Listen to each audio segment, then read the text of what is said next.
Actually, we did the eaves troughs here a few years ago, and they had an old roof at that time, and they just recently had the roof redone.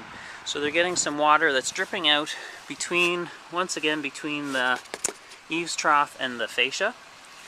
And it's kind of, at first, it may be puzzling to some as to why it would be doing that, when it looks like the roofers did a proper nice drip edge, which extends over the back of the eaves trough. Actually, there's a little bit of flashing in there as well. We installed years ago because the shingles were quite deteriorated.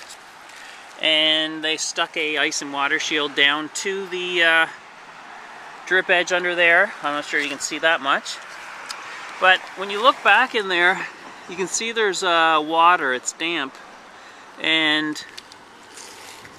what's happening is this section of the roof is very flat.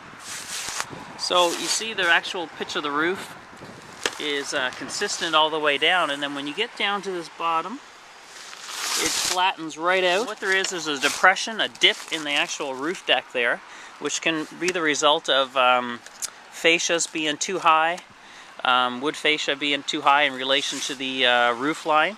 So that's something that is very often overlooked, and roofers need to pay attention to that to prevent water from wicking back up under these shingles. As soon as water sits here, every time there's a crack, a joint between the shingles, the water just filters in. The main point of this is if you have any sections around your roof that's depressed like that, then you really need to have that feathered out with wood so that that angle becomes more consistent with the rest of the roof line. So just a little tip there as to what to look out for. Maybe you have an old roof that has some dips and depressions around it.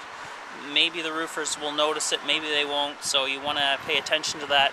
Make sure you have any of that stuff addressed while the roof is actually stripped and off, because that's the ideal time to fix any of this stuff. So.